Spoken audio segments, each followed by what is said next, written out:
Recently, Pam Bondi in the Trump Department of Justice has said they are running an investigation into James Comey and John Brennan's career as the respective FBI director and the CIA head during the Obama administration, and in the case of Comey, the first year of the Trump administration.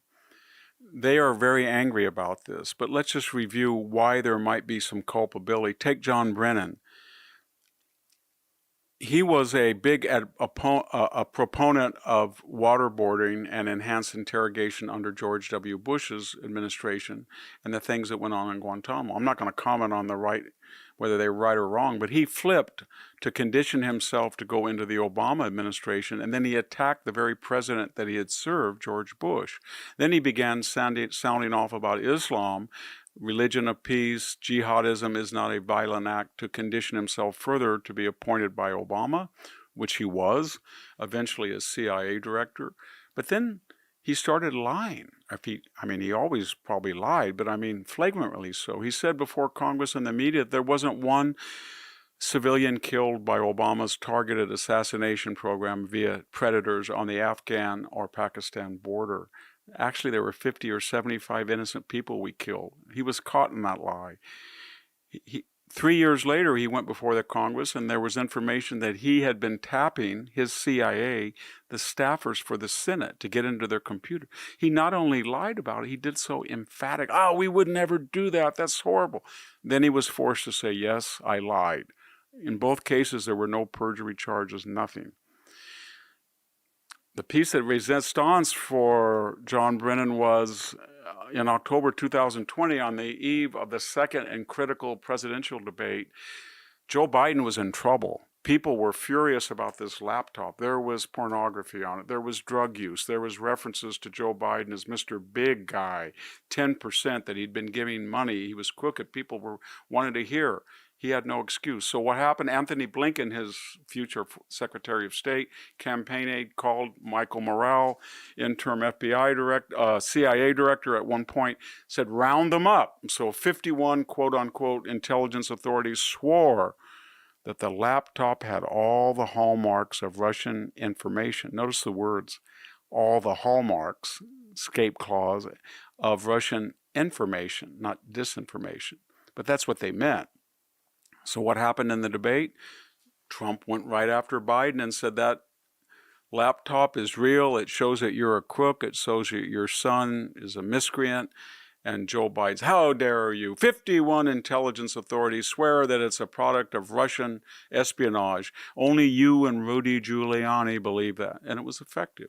Later, a poll showed, the Technometrica poll showed that if people had known that it had been authenticated, and by the way, that laptop was sitting in the hands of the FBI and adjudicated to be authentic and not released to the public at a time when James Comey's Christopher Wray's FBI was partnering with Twitter and Facebook to suppress any news story that was accurately reporting that the laptop was authentic. John Brennan finally accused Donald Trump of being a Russian traitor. He said that after Donald Trump spoke in Helsinki about Russian-American relationships. He said that he is treasonous. When he said that, I think we all thought, well, wait a minute. Donald Trump killed the Wagner Group in Syria. He upped the sanctions on the oligarchs. He approved offensive weapons to Ukraine that Obama had canceled. Russia didn't go into Ukraine under the Trump administration. It had invaded Ossetia under Bush. It went under Ukraine under both Biden and Obama, but not under Trump. He told the Germans, don't cut a deal with Putin on the Nord Stream 2 pipeline. He got out of an asymmetrical missile deal. He was the hardest president that we've had against Russia. So what was John Brennan doing? Here's what he was doing. In 2 or 3 of the most significant scandals of the last 50 years, he was at the center.